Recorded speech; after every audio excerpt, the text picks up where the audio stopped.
मेरे साथियों, मैं दिनेश कवि माली देवरिया की धरती से श्याम मुरारी की देख रेख में यह गाना मैं भेज रहा हूं, प्रस्तुत कर रहा हूं। ये प्रसंग है दस्तान सजन कसाई का। अरे वाह! इसकी लेखनी रमन घराने का सम्राट कवि गिरधारी का रचना है। वाह! कहना है, जय जय हे जगदम्ब पुकारूं सभा बीच में हम, माता हो तो विलंब क्यों यहाँ लगाओ देर।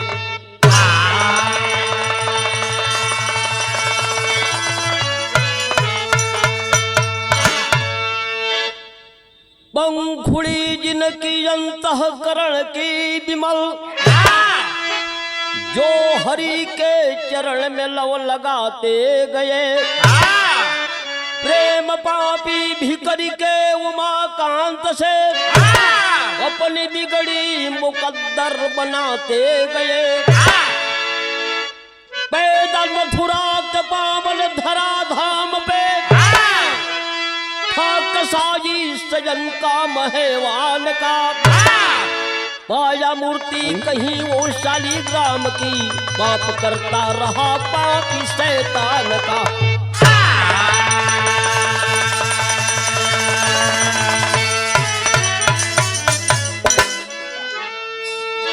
मेरे साथियों, मथुरा निवासी सजन कसाई,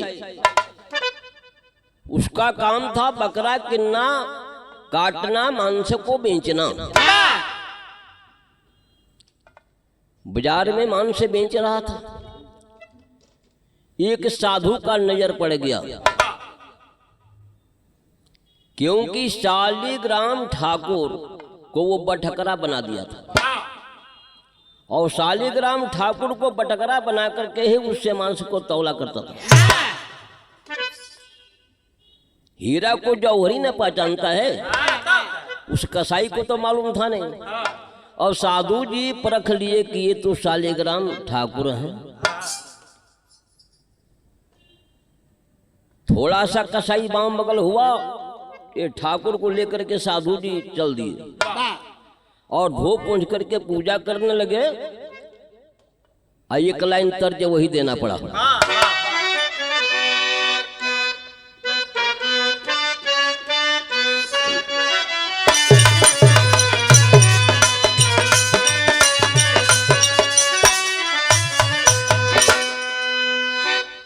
सलमा को मिल गए, सलमा को मिल गए बलमा, सलमा हमको छोड़ गई। सलमा को मिल गए बलमा, बलमा हमको छोड़ गए। बलमा को मिल गए बलमा, बलमा हमको छोड़ गए। भजते हैं साधु तन मन से सिया राम राम राम।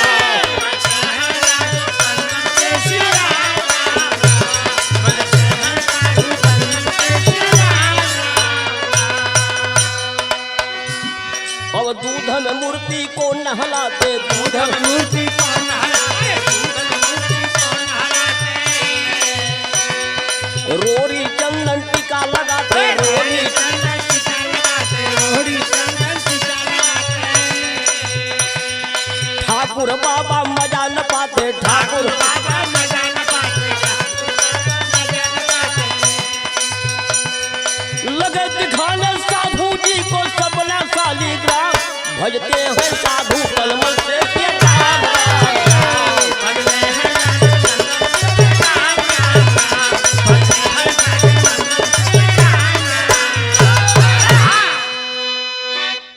भजते हैं साधु तन मन से सिया राम राम।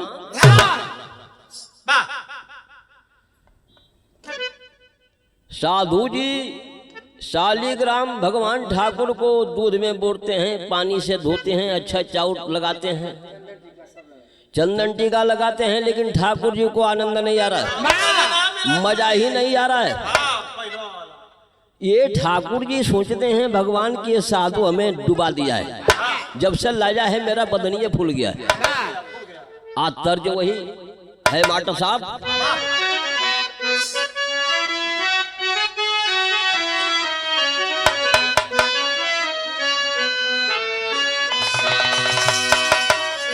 और साधु कहे तो रावण से हमारा अगना में आइल बहार भौजी।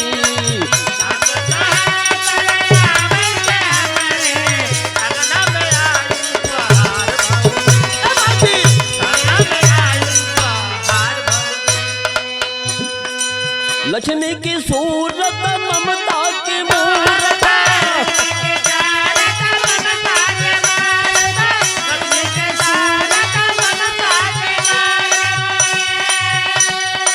लाखों में एक हमार भौजी।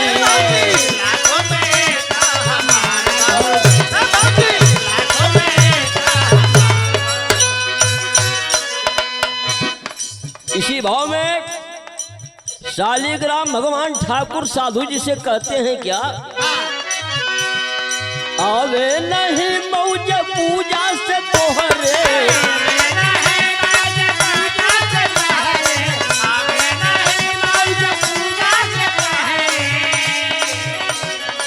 भोला सा सतिया हमार साधु।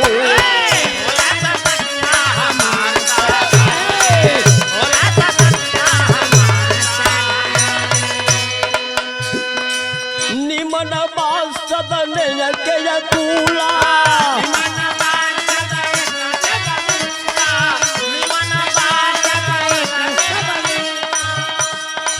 हर बेरी हम झूली ला झूला,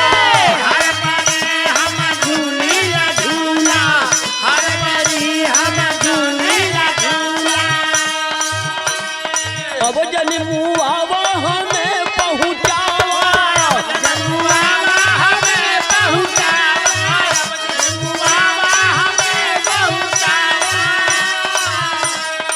लगे वही दिल हमार साधु।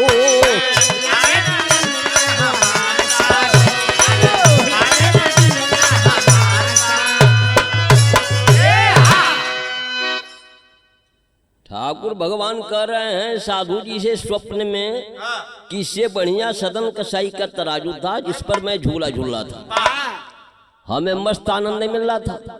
ये तुम्हारे दूध और अक्षर से मेरा पूरा बदन सूजन आ गया है। अब साधु जी स्वप्न देखते हैं कि ठाकुर भगवान में स्वप्न दिखलाते हैं। सुबह सुबह ठाकुर भगवान को लेकर के सदन कसाई के पास पहुंच गए साधु जी, और तर्ज वही है,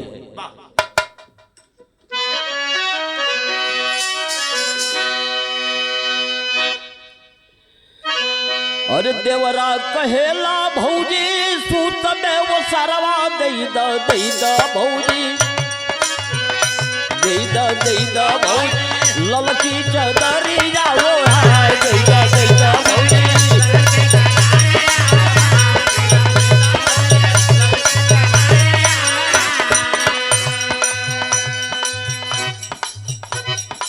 होता ही सब बेरे साधु मूर्ति घुमौले दिहले दिहले बाबा, दिहले दिहले साधु सपना के बतिया बताए दिहले।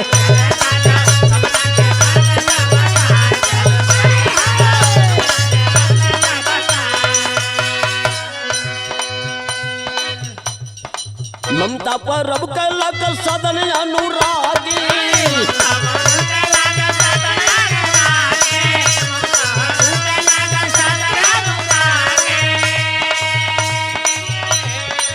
दिहले कसाई बना वही दिन से त्यागी,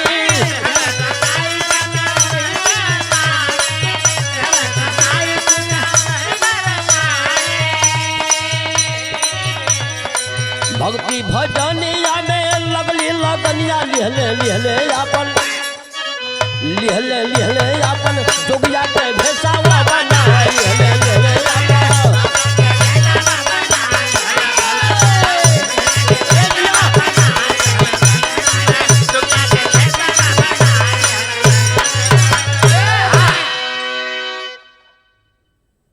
साधु जी ठाकुर जी को सजन कसाई के हाले सुपुर्द कर दिए कि ये इन्हें दूध और दही अच्छा टीका नहीं चाहिए, ये तुम्हारे तराजू पर ही इनको आनंद मिलता है।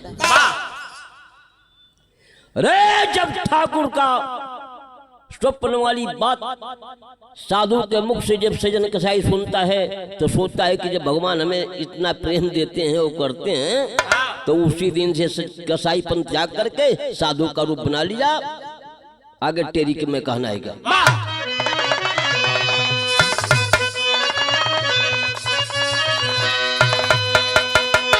अब पापी को पावन धाम मिल गया, अरे पापी को पावन धाम मिल गया।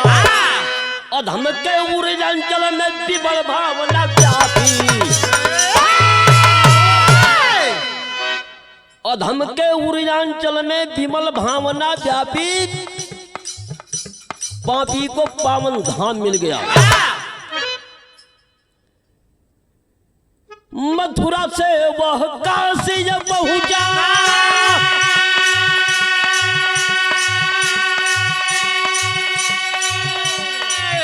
अब जहां गाँव रहा मरिहा।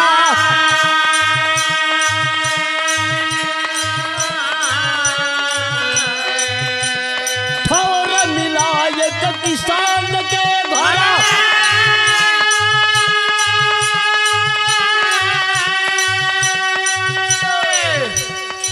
जिसकी दानी थी बहुना।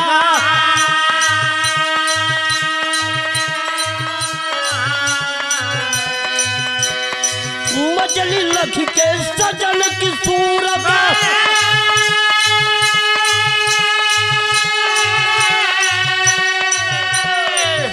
और काम बसिया हो करके ना।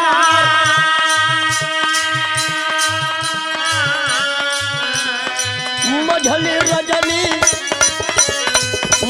रजनी में आकर के कहे कि हमसे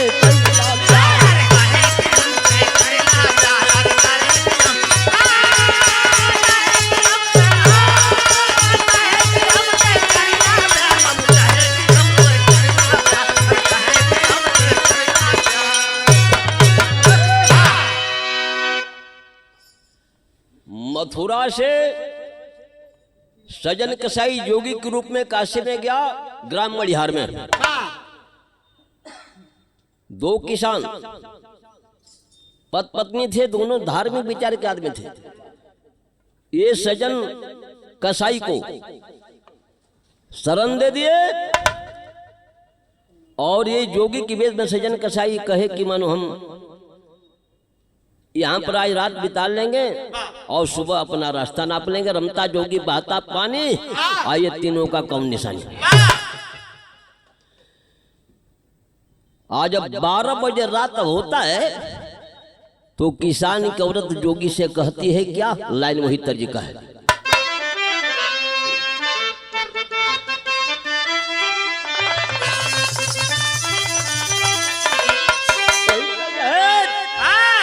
अरे चकुनी हाथी पर लोटैबा,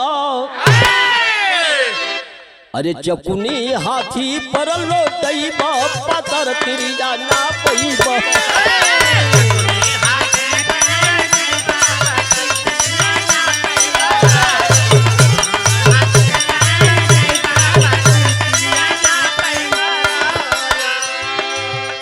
और ना पैबा राजा हो,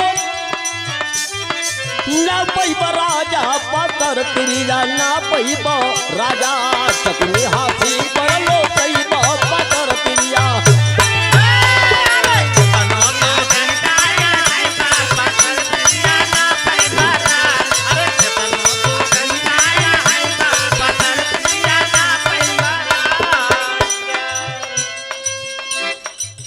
इसी भाव में ये जोगी से कहती है क्या किसान की औरत? खिल के कलिया गदराई, खिल के कलिया गदराई, मधुर रस लूटाए भंवरा।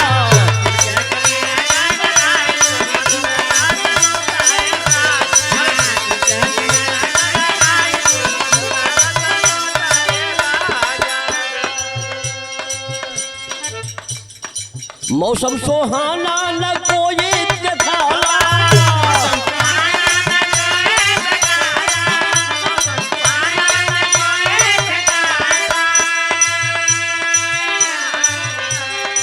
छोड़ा भजनिया तोड़ो कंठी माला, छोड़ा भजनिया तोड़ा कंठी माला, छोड़ा भजनिया तोड़ा कंठी माला।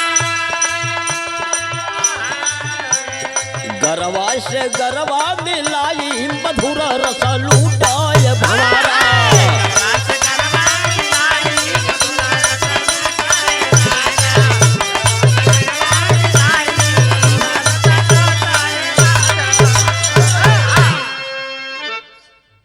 ओ किसान की औरत ये जोगी सा करके बोलने लगी कि मेरी जवानी का मस्त जवानी है, मेरा पति सोया हुआ है, मैं तुम पर दीवानी हूं।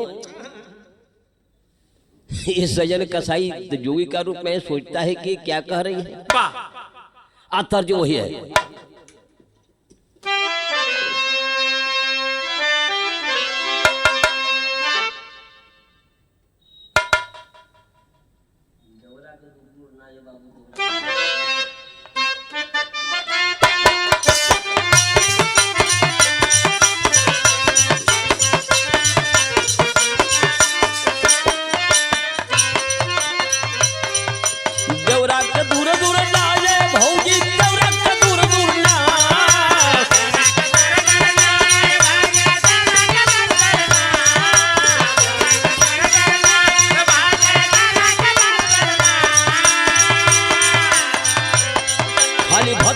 अपन खियावो कर देवरा का दूर दूर ना,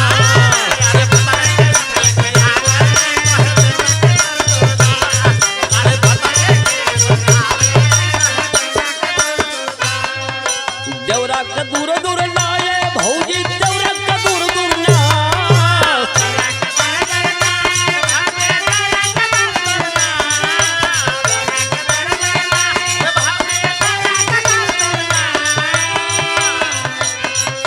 चटनी पटनी पर चोरावो कर देवरा का दूर दूर ना,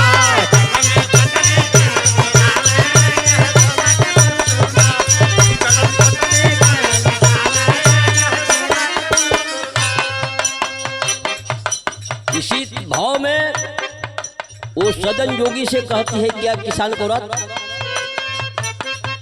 लूटल हरियाणा ये बाबा लूटल हरियाणा,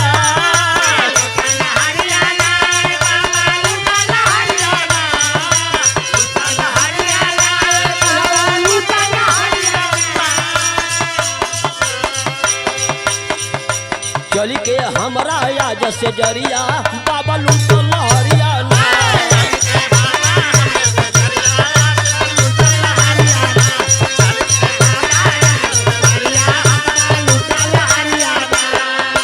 लूटल हरियाणा ये बाबा लूटल हरियाणा,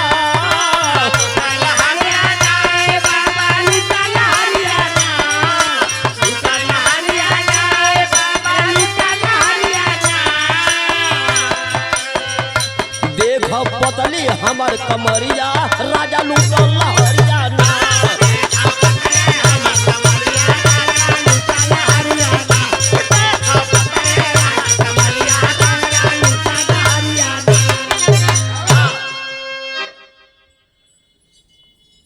सजन जोगी के रूप में सोच रहा है कि ये किसान की औरत क्या कर रही है।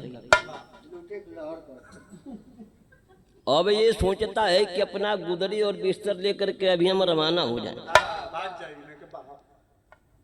उधर वो सोचती है कि मेरा पति सोया हुआ है, इसी के मारे ये जोगी डर रहा है।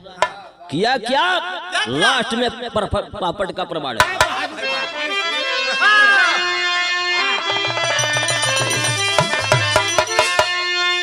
अरे कहा सलेंडर ना कैलू पपिनिया अपने सजना के काम बसी हो बोरे यू पनिया अपने सजना के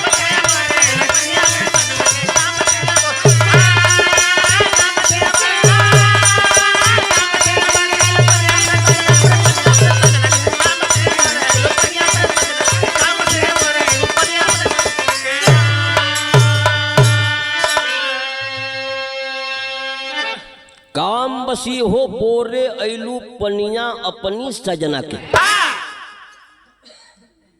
अब यहाँ पर फिर भरम में पड़ गई किसान की औरत की मेरे पति से डर रहा है। काम बसी नार गईली काम में रंगाई, अब पहुंची पति के पास गहड़ा सा उठाई।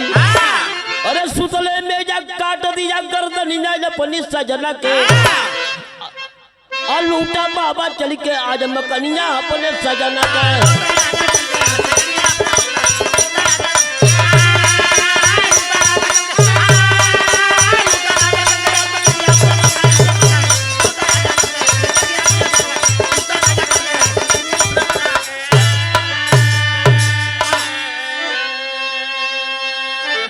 लूट चल के उमड़ल आज जवनिया अपने सजना के।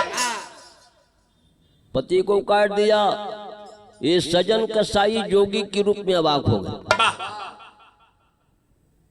कि मैं क्या देख। अब ये बिस्तर बोरी से हारना शुरू कर दिए कि अब यहां रहना ठीक नहीं है। अल्लाह का बाबा है।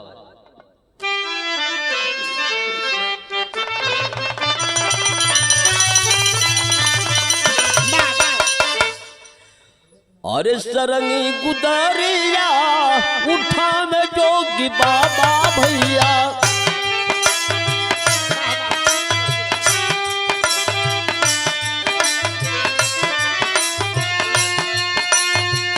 एक क्षण रहा में न सोचे उसबा।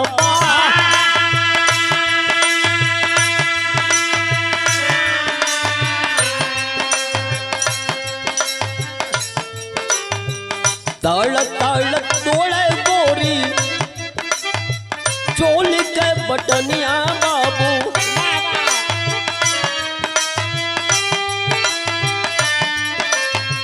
हल्ला कोई दिहले अपने सड़िया के फा।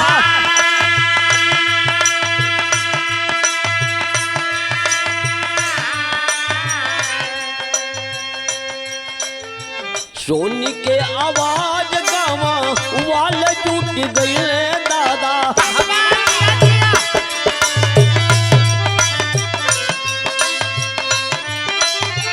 गिर लागल देहिया पर चप्पल के बोझा।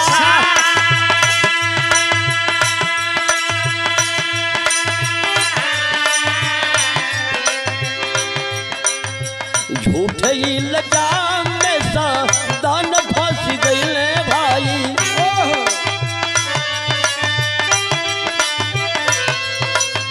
राजा तीर सिंह के ले गईले दरबार।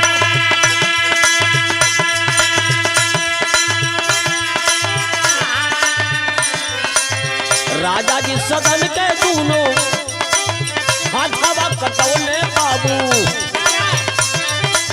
हो गया सहाय घूमे काशी के मझार।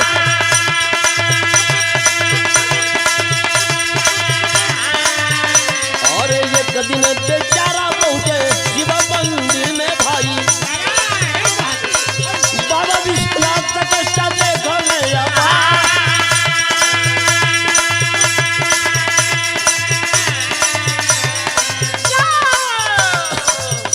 अरे ममता का क्षमता बढ़ोने तोने दुनिया।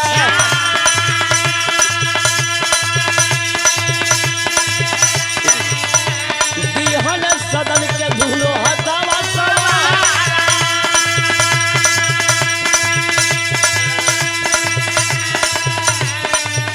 अरे वह हदम सदन यहाँ पर पूछा है कसूरबा। अरे रमण पताका गगन लहरा।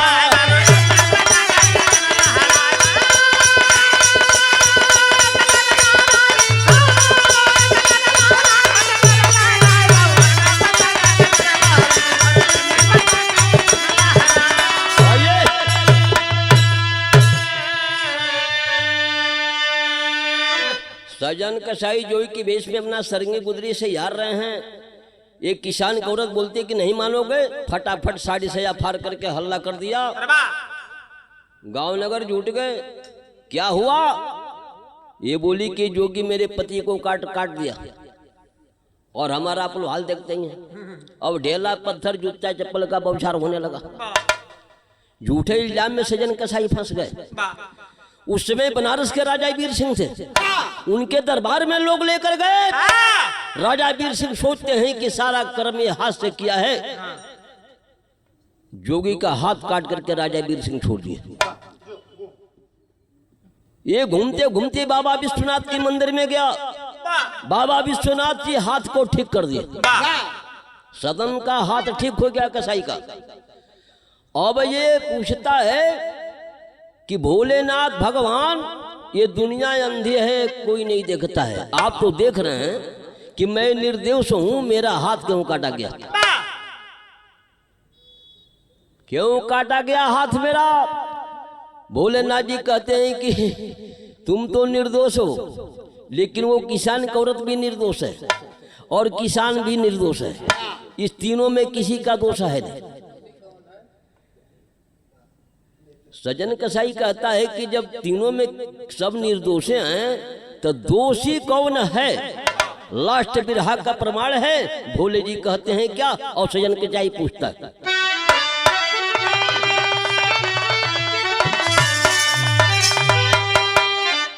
काहे कटल दूल हथवा काशी के नगरी, तकरी के संकट समाधानवा बतावे ले हरी।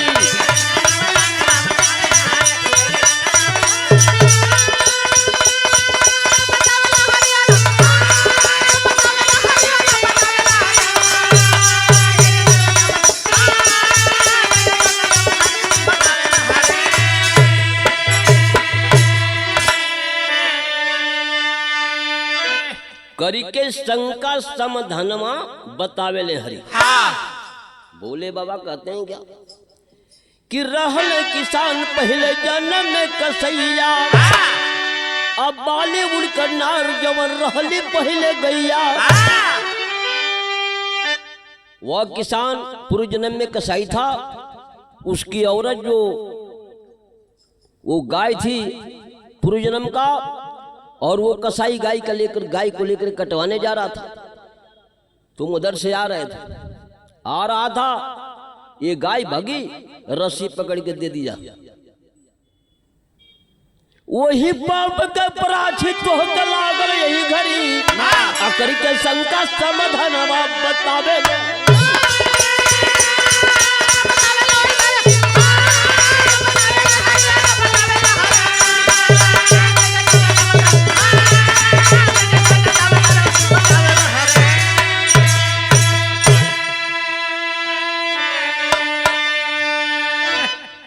शंकर भगवान बोले कि तूने गाय को रस्सी दे दिया पकड़ा करके।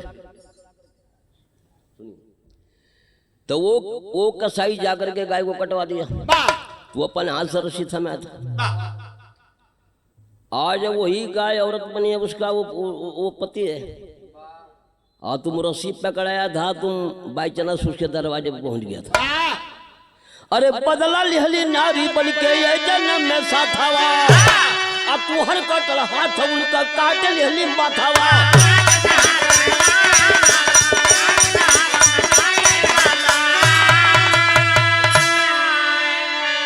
वही पाप का पराजित तो के लागल यही घड़ी, करी के संकट समाधानवा बतावे ले हरी।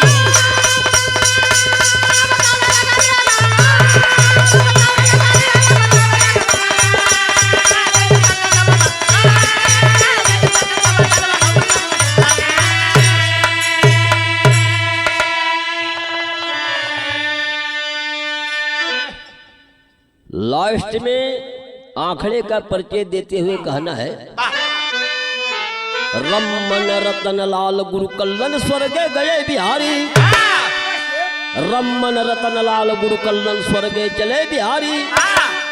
और एक काव्य कला से हर रब गाना लिखते सुनिए कभी गिरधारी हो। अरे पापी को पावन धाम मिल गया, अरे पापी को पावन धाम मिल गया। माता जी ने कभी जब बंदिश में जाला पापी